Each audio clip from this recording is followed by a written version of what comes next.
வணக்கம். நான் உங்கள் ஜிஆர்பி ஞானம் பேசுகிறேன். திராவிடம் காப்போம் இணைய வழி. 2026 நடந்து முடிந்த சட்டமன்ற தேர்தலில் நாளைய வாக்கு எண்ணிக்கை. திராவிட மாடல் ஆட்சி மீண்டும் ஆட்சி அமைக்கும் என்பதில் எந்தவித சந்தேகம் இல்லை. குறிப்பாக கொளத்தூரில் சிறப்பான வாக்குகளை பெற்று மீண்டும் மாண்புமிகு தமிழக முதல்வர் ஐயா ஸ்டாலின் அவர்கள் ஆட்சி அமைப்பார். கொளத்தூர் தொகுதியை பொறுத்தவரையில் மக்களுக்காக செய்யப்பட்டிருக்கும் பணிகள் வெளிநாடுகளுக்கு இணையாக பணிகளை, நலத்திட்டங்களை செய்திருக்கிறார் மாண்புமிகு முதல்வர் அவர்கள்.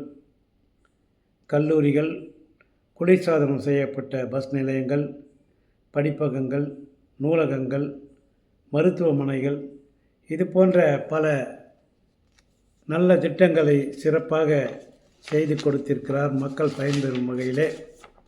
ஆகவே மக்கள் மீண்டும் திராவிட மாடல் ஆட்சி வர வேண்டும் என்பதில் உறுதியாக இருக்கிறார்கள். சமீபத்தில் கொளத்தூர் தொகுதிக்கு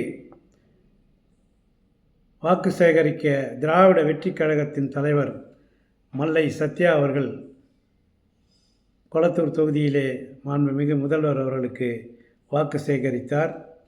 அப்பொழுது அவர் பேசுகையில், கொளத்தூர் தொகுதி சிங்கப்பூர், மலேசியா போல இருக்கிறது, ரொம்பவும் மகிழ்ச்சியாக இருக்கிறது, நல்ல திட்டங்களை மாண்புமிகு முதல்வர் அவர்கள் மக்கள் பயன்பெறும் வகையில் செய்து கொடுத்திருக்கிறார் என்று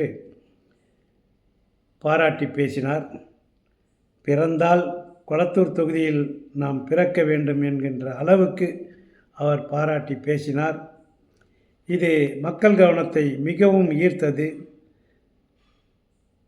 கொளத்தூர் தொகுதியில் மகத்தான வெற்றி பெறுவீர்கள், மீண்டும் திராவிட மாடல் ஆட்சி அமையும் என்பதில் எந்த மாற்று கருத்தும் இல்லை.